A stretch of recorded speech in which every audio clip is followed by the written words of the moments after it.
Hello, I'm Dr. Caroline Steiger and I teach horn at George Mason University, and I'm also the brass area director. I'm going to play for you this year's district etude, number 26 from the Pottag book.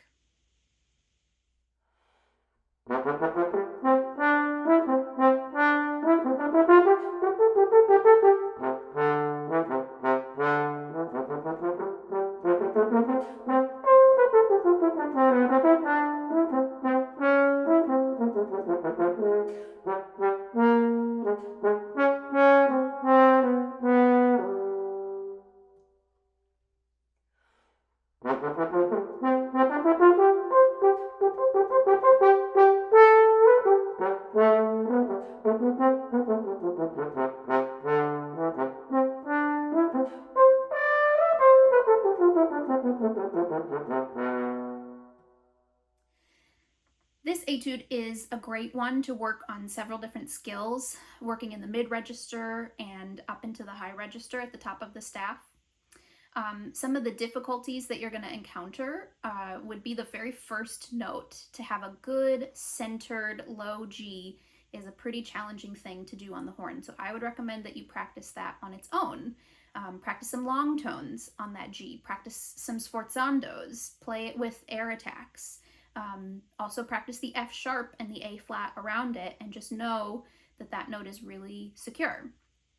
Next are getting those quick breaths in. You want to make sure that you're keeping your mouth nice and open as you take that breath in, tongue down low, so you can get lots of good air in, and also practice with a metronome so that you can do it in time and not lose time.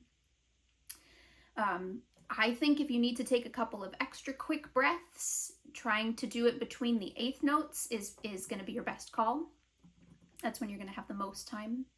Another tricky thing about this etude are getting clarity on the 16th notes, and you might try slurring them when you're practicing instead of playing them all staccato, because you want to make sure that you're blowing through the line and also playing all the notes with great sound.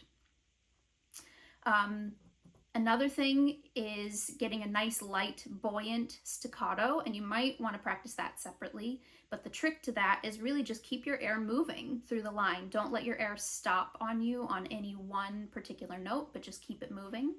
And that said, try your best to have a really good flowing line through this piece. Move from downbeat to downbeat, using the accents that are printed in the part to help give you some musical direction, but also playing with your own great musical direction. And last but not least, if something is challenging, slow it down. That's the best thing that you can do for yourself, to slow a passage down, to make sure you're getting every single note. And as people usually say, if you can't play it slow, then you can't play it at tempo. And that's usually true. So all the best, great luck practicing, and enjoy this etude.